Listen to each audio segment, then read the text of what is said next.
Hey, how's it going, guys? Assad here, and you're gonna learn about charCodeAt method, which is the part of string. So, string constructor, I mean. So, let me show you. So, create a var sentence, and what we're gonna do is type lorem and press enter.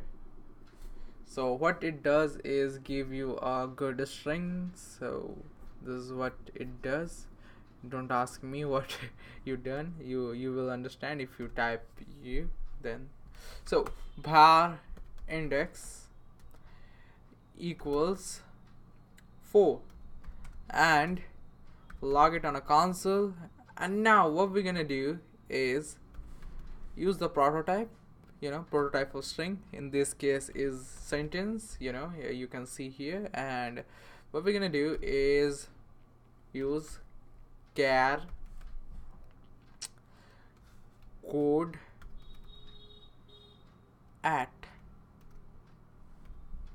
So when we do that and pass index, what's gonna happen, it will show that there is every string has its own code, and which is in this case is UTF-18, which represents 0265535, very large number though.